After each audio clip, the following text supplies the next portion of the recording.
धांधली होती है, करप्शन होता है। जो लोग रसूख वाले हैं, जो इन पार्टियों की चमचागिरी करते हैं, उनको IAS IPS की नौकरी मिल रही है। कभी इंटरव्यू जल्दी जल्दी रट लो, भेजे को रस्सी में बट लो, पढ़ा पढ़ाया सब दोहरा लो, डिग्री फोटो चेक करा लो, बाल काटो नाखून काटो, मंदिर में जा लड्डू बांटो, उल्टी सीधी बात न कहना, नाजुक मसलों पर चुप रहना, आगे ऊपर वाले की मर्जी। तो बोल श्रीपति रामचंद्र की जय। जिंदाबाद परीक्षाओं में धांधली नहीं चलेगी, नहीं चलेगी, नहीं चलेगी। क्या कर पाते क्या साला,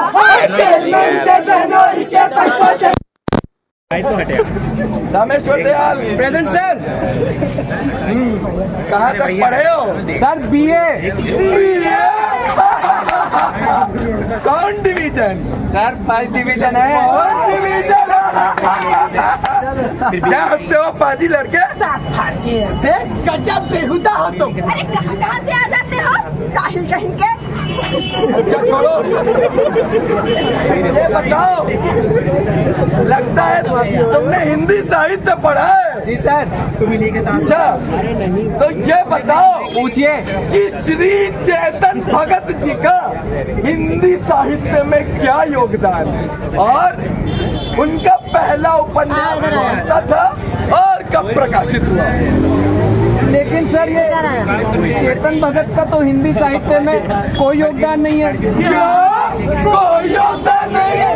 अरे हिंदी का कौन सा ऐसा उपन्यासकार है जिसके उपन्यास पे एक फिल्म ना बनी हो, और जिस पर बनी हर एक फिल्म सिल्वर जुबली हिट ना गई हो, और जिसके बोल दिए हो हिमेश रेशमिया जी ने, और ना ही कोई ऐसी लाइब्रेरी मिले जहाँ उनकी किताबें ना मिले। और डू यू नो, मेरी वाइफ को तो मुझसे ज्यादा प्रिय चेतन भगत जी की किताबें हैं। और तुम कहते हो कोई योगदान नहीं है? लेकिन सर मुझे तो पढ़ाया गया है प्रेमचंद, यशपाल, निराला, भगवती चरण। ये क्या भगवती चरण मोहरा मोहरा लगा रखा है? जब कुछ जानते नहीं हो तो टैंकी बना रहे हो बीच में, कुछ भी बोल रहे हैं। रुको चुप, और बताओ और क्या क्या सब्जेक्ट था तुम्हारा? फिलोसॉफी। फिलॉसफी यानी कि दर्शन। Very good, very good. अच्छा तो ये बताओ, पूछिए, बाबा रामदेव और बाबा राम रहीम ये दर्शन में से कौन पसंद है और क्यों? संदर्भ सहित व्याख्या करना, the proper reference to the context. लेकिन सर ये बाबा रामदेव और क्या कह रहे हो? तुमने कभी रामदेव के प्रवचन नहीं देखे आस्था चैनल पर? 6 बजे आते हैं आस्था। चलो कोई नहीं, अगला सवाल। एल्बर्टस कामस और ओशो के दर्शन में जो मतभेद है, उस पर श्री श्री श्री कौन? संजय लीला भंसाली जी के क्या विचार है? सर ये एल्बर्ट कामू के बारे में तो मैं जानता हूँ, लेकिन ये रजनीश और ये संजय लीला भंसाली, हाँ वही, उसके बारे में कुछ नहीं जानता। अरे ये भी नहीं जानता, वो भी नहीं जानता। यही कि Indian constitution guarantee civil liberty, जल की गुणवत्ता और मनुष्य की सभ्यता दोनों परस्पर जड़ित संबंध है। शिवाजी ने औरंगजेब की हिंदू विरोधी नीतियों का कुतारघात किया, and the sordid aspect of Indian is most clearly visible in it. और ये संसार अनंत और असीम है।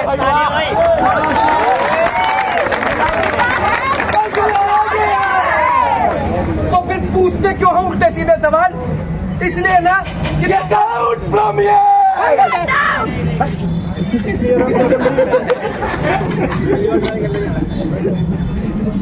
ये संसार अनंत और असीम है, यहाँ से वहाँ तक रेगिस्तान है बेरोजगारी का। मुझे बताओ ये बेरोजगारी कब खत्म होगी, कब मुझे रोजगार मिलेगा?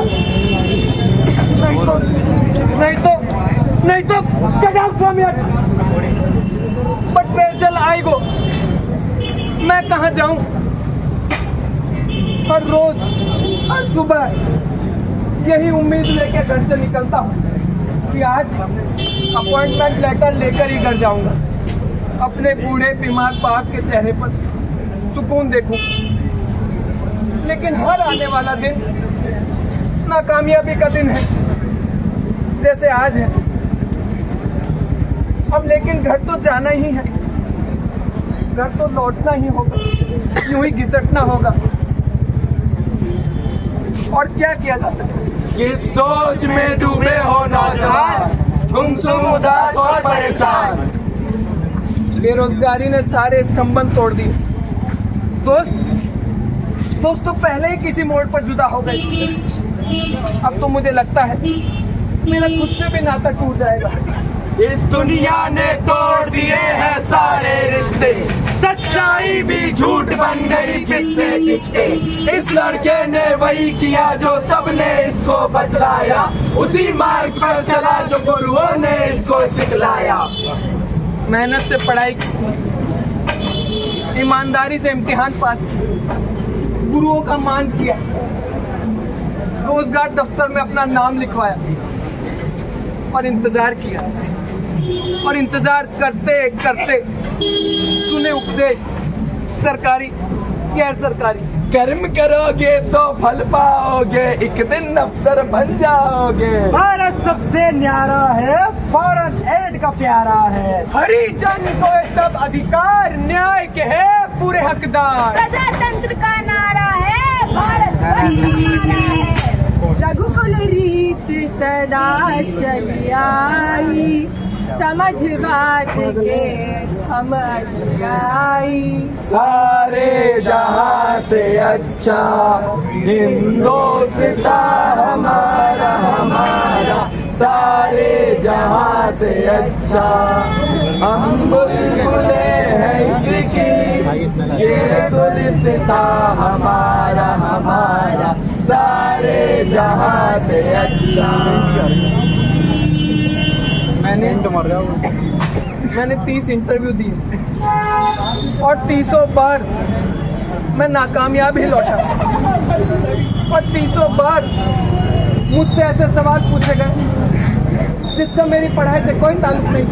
इसका जिम्मेदार ये लड़का है, इसका बाप हमारा या कोई और।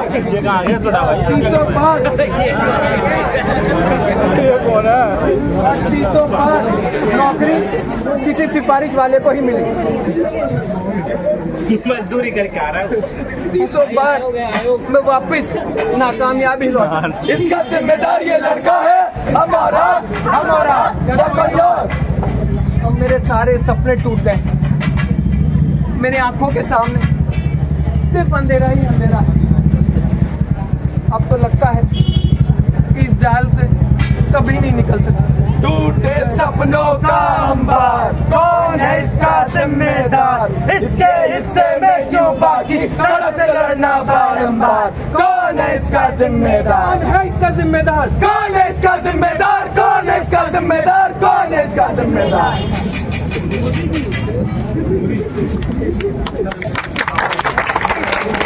साथियों, यहाँ पर ये नाटक खत्म होता है और इस नाटक के जरिए जो चीज बयां करने की कोशिश की गई है, ये हमारे जिंदगी का भी कुछ कई सारे अनछुए पहलू को छुआ गया है यहाँ पर। और ये कहानी इस देश के करोड़ों लोगों की है। आज 40 लोगों के लिए बहाली निकलती है तो वहाँ लाखों में लोग पहुँचते हैं, उम्मीदें टूटती है, सपने मरते हैं। ये जो पूरा ताना बना है, किसने बनाया है इसे? कौन है इसका जिम्मेदार? क्या हम लोग नकारे हैं? पिछले 1 साल में 1,40,000 आत्महत्या करने वाले बेरोजगार नौजवान वो निकम्मा है या ये सिस्टम निकम्मा है? ये सिस्टम निकम्मा है। अगर इतने सालों तक तैयारी करने के बाद, लूसेंट को पूरा रट जाने के बाद, सारे शॉर्टकट याद कर लेने के बाद भी अगर रिजल्ट नहीं आता है, रोजगार नहीं निकलता है, प्रश्न पेपर लीक हो जाता है, तो हम कैसे निकम्मे हुए? ये लकवा मारा है इस सिस्टम में। और ये जो परीक्षा कराने वाली एजेंसियां हैं उसमें ये दिक्कत है। ये हमारा कसूर नहीं है, लेकिन हम लोग उसकी सजा भुगत रहे हैं। अपने देश में पिछले 10 साल में 80 से ज्यादा पेपर लीक हो चुके हैं। उसमें कौन मरता है, कौन पिसता है? पढ़ने वाला आदमी, हम और आप।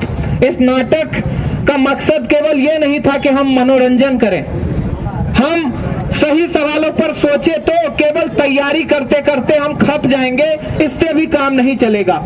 जो हमारे दोस्त लाइब्रेरी के अंदर अपने सपनों को, अपने जीवन को खो दिए, वहां पर अपने आप को रख करके भी देखिए, अपने माँ बाप के बारे में सोचिए। क्या आज ये जरूरी नहीं है कि इस पूरे सिस्टम को बदलने की जरूरत है? यहाँ पर सही सवाल रखने की जरूरत है। अगर है जरूरत तो कौन करेगा? आपको उठना पड़ेगा, हमें उठना पड़ेगा। अगर हम और आप नहीं करते हैं तो जो चीज हम झेल रहे हैं इसका जिम्मेदार हम खुद हैं, आप हैं। इसीलिए दोस्तों, इस नाटक के जरिए और इस पूरे अभियान के जरिए हम आपसे अपील करना चाहते हैं, अगर चाहते हैं कि ये पूरा हालात बदले, हम लोग बेहतर कंडीशन में तैयारी करें, दिल्ली के अंदर रेंट कंट्रोल एक्ट नियम लागू हो, बेहुसा वसूली नहीं चलेगी, कोचिंग संस्थानों के भी फीस को तय करने का जो है एक मानक सरकार बनाए, सरकार सारे परीक्षाओं में भ्रष्टाचार मुक्त कराने के लिए सभी कॉपियों को, सभी प्रश्न पत्र को सरकारी प्रेस में छापे। तो चलिए हमारे साथ 9 अगस्त को एक दिन का समय निकालिए और जंतर मंतर चलिए। ये चलना होगा, नहीं चलेंगे तो देर होगी, कल जो है और सपने टूटेंगे, और लोग मरेंगे, और लोग डिप्रेशन में जाएंगे। तो क्यों नहीं आज जो है हम खड़े हो जाए। आज ये घटना हुई राजेंद्र नगर में तो लोग निकले सड़कों पर, लेकिन 4 दिन बाद सब भूल जाएंगे। क्यों भूले हम? कभी यहाँ पर मीटर फटता है, कभी कुछ होता है, तमाम दिक्कतें हम झेलते हैं। क्यों भूले हम? क्यों नहीं लड़े हम? इसीलिए लड़ना होगा और 9 अगस्त को जंतर मंतर चलना होगा। वो ऐतिहासिक दिन है, भारत छोड़ो आंदोलन की शुरुआत उसी दिन हुई थी। उसी दिन हम लोग एकजुट होकर के लड़ेंगे सरकार के सामने, अपनी मांग को रखेंगे तो हम झुका देंगे सरकार को। इस देश के छात्रों की, युवाओं की शक्ति से उनको जो है परिचित करा देंगे और हम जीतेंगे। छात्र जब भी खड़े हुए हैं जीते हैं। अभी हम उन तमाम लोगों को याद करते हुए, जो 3 लोग अभी बेसमेंट के अंदर अपनी जिंदगी को हार गए, उनको इंसाफ दिलाने के लिए, इन मांगों के लिए अभी हम लोग नेहरू विहार के तरफ एक छोटा मार्च निकालेंगे। आपसे हम अपील करेंगे कि आप भी हमारे साथ चलिए, उन और छात्र साथियों को बताएंगे इस पूरे चीज के बारे में। ये पैदल मार्च है, 10 मिनट का समय हम बिल्कुल निकाल सकते हैं और निकालना चाहिए। तो चलिए हमारे साथ, हम लोग इस कारवा को आगे बढ़ाते हैं और 9 अगस्त को हम लोग जंतर मंतर चलेंगे। अभी हम लोग एक मार्च के शक्ल में चलते हैं और हम, यही हमारी श्रद्धांजलि होगी उन तीनों हमारे दोस्तों को। और 3 लाख के रहेंगे, रोजगार की गारंटी लेके रहेंगे, इनकलाब पेपर लीक नहीं सहेंगे, अरे रेंट कंट्रोल लागू करो, तो रेंट कंट्रोल लागू करो, तो प्रोग्रेस सिस्टम नहीं सहेंगे, अरे प्रोग्रेस सिस्टम नहीं सहेंगे। 9 अगस्त को जंतर मंतर चलना होगा, 9 अगस्त को जंतर मंतर चलना होगा, अरे पेपर लीक नहीं सहेंगे, परीक्षाओं में धांधली नहीं सहेंगे, तो पक्का रोजगार देना होगा, रोजगार का अधिकार लेके रहेंगे, रोजगार का अधिकार लेके रहेंगे, परीक्षाओं में धांधली नहीं सहेंगे, खाली पदों पे भर्ती करनी होगी,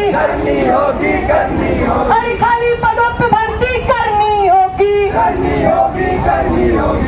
दोस्तों, एक नारा है, आप लोग साथ में दोहराइएगा।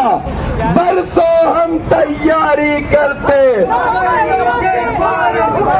बरसों हम तैयारी करते, नौकरियों के फॉर्म भरते, बरसों हम तैयारी करते, नौकरियों के फॉर्म भरते, हर भर्ती में भ्रष्टाचार, कहाँ गई मोदी सरकार, इनकलाब जिंदाबाद, जिंदाबाद जिंदाबाद, परीक्षाओं में धांधली बंद करो, बंद परीक्षाओं में धांधली नहीं चलेगी, नहीं चलेगी, नहीं चलेगी, पेपर लीक नहीं चलेगा, नहीं चलेगा, नहीं चलेगा। 9 अगस्त को जंतर मंतर चलना होगा, चलना होगा, चलना होगा, 9 अगस्त को जंतर मंतर चलना होगा, चलना होगा, चलना होगा। इनकलाब जिंदाबाद, जिंदाबाद, जिंदाबाद, इनकलाब जिंदाबाद, जिंदाबाद, जिंदाबाद। 9 अगस्त को जंतर मंतर चलना होगा, चलना होगा, चलना होगा। परीक्षाओं में धांधली बंद करो, बंद करो, बंद करो। रोजगार की गारंटी देनी होगी, देनी होगी, देनी होगी, रोजगार की गारंटी देनी होगी, देनी होगी, देनी होगी। रोजगार की गारंटी लेके रहेंगे, लेके रहेंगे, लेके रहेंगे, रोजगार की गारंटी लेके रहेंगे, लेके रहेंगे, लेके रहेंगे। नौकरी सिस्टम बंद करो, बंद करो, बंद करो। रेट कंट्रोल एक्ट लागू करो, लागू करो, लागू करो, रेट कंट्रोल एक्ट लागू करो। लागू करो, लागू करो। दोस्तों, अभी हम अपने जो बाकी दोस्त है यहाँ पे खड़े हैं, जिनको हमारी बात जो लोग नहीं सुन पाए, उनके बीच हम एक छोटी बात रखेंगे कि हम क्यों ये रैली निकाल रहे हैं, क्यों ये छात्र आज रेंट कंट्रोल एक्ट और रोजगार की बात करते हुए आपके बीच आए हैं। तो 2 मिनट की बात सुनिए दोस्तों, और आप इस रैली का हिस्सा बनिए। बहुत सारे दोस्त अभी वहाँ पीछे हम लोगों ने जो नाटक किया वो नाटक देखते हुए आए हैं और हमारे पोस्टर पर्चे बैनर से ये बात और हमारे नारों से ये बात समझ गए होंगे कि हम लोग लगातार जो परीक्षाओं पे धांधली हो रही है, आए दिन पेपर लीक हो रहे हैं, नीट जैसे एग्जाम का पेपर लीक हो जाता है, आजाद भारत के सबसे बड़े घोटाले परीक्षाओं में अब हो रहे हैं हमारे सामने। यूपीएससी जैसे एग्जाम में धांधली होती है, करप्शन होता है, जो लोग रसूख वाले हैं, जो इन पार्टियों की चमचागिरी करते हैं, उनको आईएएस आईपीएस की नौकरी मिल रही है। और आज आम घरों से आने वाले छात्र छात्राएं जो दिल्ली जैसे शहर में आकर बड़ी मुश्किल से पैसा जुटाकर तैयारी करते हैं, इन महंगे कोचिंग सेंटर्स की फीस भरते हैं और यही गांधी विहार, नेहरू विहार जैसे इलाके में इन डब्बेनुमा कमरों में रहने के लिए मजबूर होते हैं, वो लोग बेरोजगारी में धक्के खा रहे हैं। आज असलियत ये है कि अभी यूपी में आप सब लोगों को मालूम होगा, चपरासी के पद के लिए 62 लोगों की वैकेंसी निकली थी। उस 62 लोगों की वैकेंसी पर 90,000 स्टूडेंट्स ने आवेदन भरे। 90,000 में ज्यादातर वो लोग थे जिन्होंने पीएचडी, मास्टर्स, बीएड, एमएड कर रखा था, एमबीए कर रखा था। तो जब नौकरी नहीं मिलती है, नौकरी तो 62 लोगों को ही मिलेगी, बाकी लोग नकारे और नाकाबिल नहीं है। तो इसलिए मजबूरी में आजकल एमबीए चाय वाला तो पीएचडी पकौड़े वाला और तमाम इस तरह के काम करने के लिए या बेरोजगारी में धक्के खाने के लिए मजबूर है, या फिर डिप्रेशन में जाने के लिए, सुसाइड तक करने के लिए मजबूर है। क्योंकि जब सालों साल तैयारी करते हैं, माँ बाप पेट काट कर लाखों रुपए इन कोचिंग इंस्टीट्यूट्स में पढ़ने के लिए देते हैं और जब नौकरी नहीं मिलती है तो सामने कोई रास्ता नजर नहीं आता है। तो इसलिए हमारे बीच से ही बहुत सारे लोग सुसाइड तक कर लेते हैं, कोई रास्ता नजर नहीं आता है। आप लोग सब जानते होंगे और रोज अखबार और न्यूज़पेपर पढ़ते हैं। 2022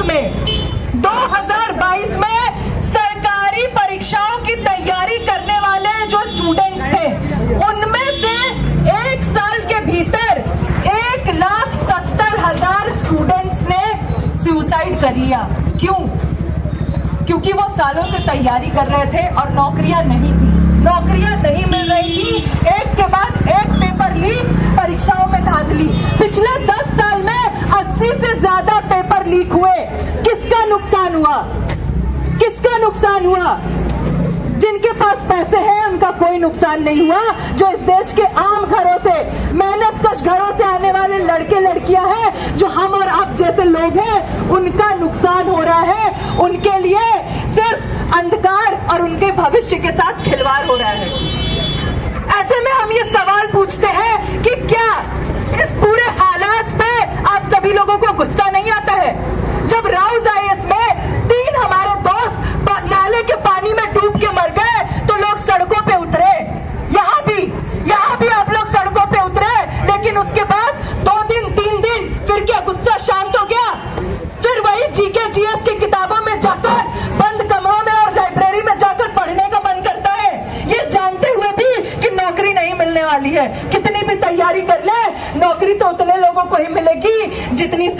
वैकेंसियां हैं।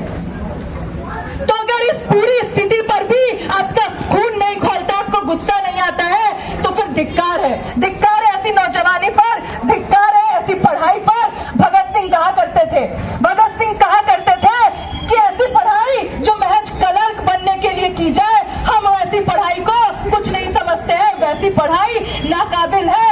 एक ऐसी पढ़ाई जो इस समाज को समझने और बदलने के काम आए, वही पढ़ाई असल में पढ़ाई है।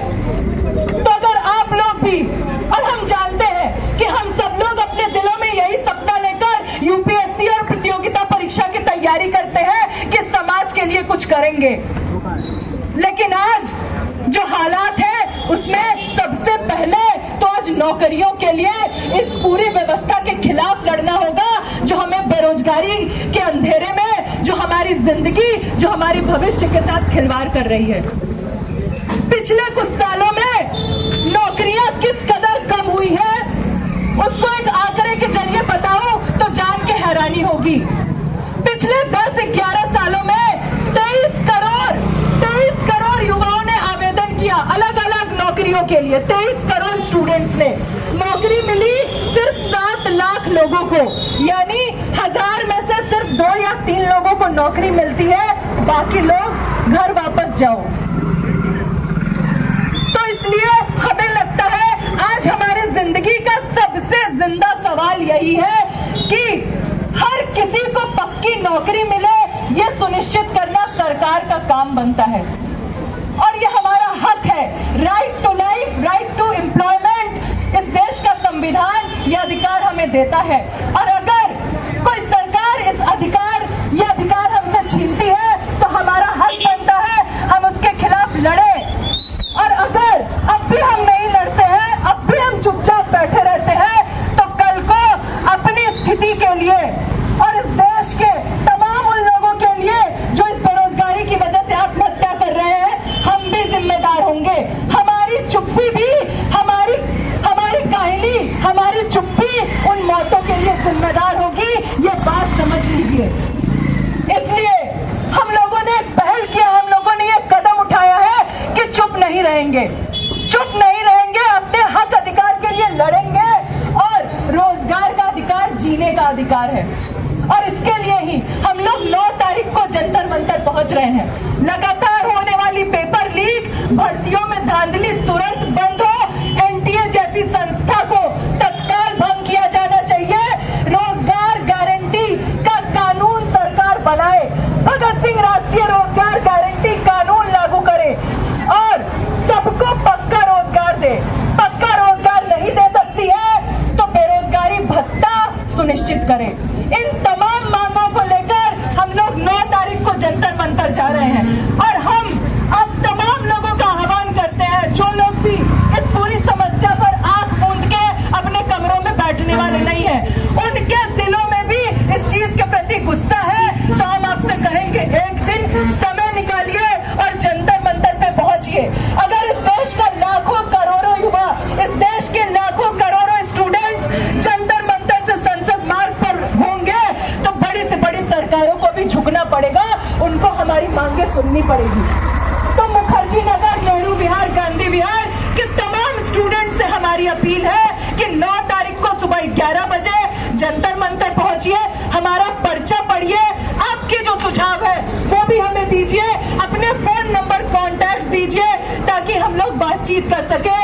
और इसके अलावा एक और जरूरी बात, दिशा छात्र संगठन जो ये पूरा कैंपेन चला रहा है, किसी भी चुनावबाज पार्टी का छात्र संगठन नहीं है, ना भाजपा, ना कांग्रेस, ना सपा बसपा, ना सीपीआई सीपीएम, किसी भी चुनावबाज पार्टी का ये छात्र संगठन नहीं है। ये छात्रों का एक स्वतंत्र क्रांतिकारी छात्र संगठन है जो शहीद आजम भगत सिंह के विचारों को मानता है, और हम लोग को ये लगता है आज ये सबसे जरूरी और जिंदा सवाल है जिससे हम और आप, इस देश के लाखों करोड़ों लोग परेशान हैं। तो इसलिए आपसे कहेंगे कि इस पूरे कैंपेन के लिए जो कंट्रीब्यूशन कर सकते हैं, 9 तारीख की तैयारी के लिए हमें सहयोग की जरूरत है। ये पर्चा जो छप रहा है, ये फ्लेक्स छप रहा है, इसके लिए हम किसी एनजीओ, किसी पार्टी, किसी बड़े घराने से चंदा नहीं लेते।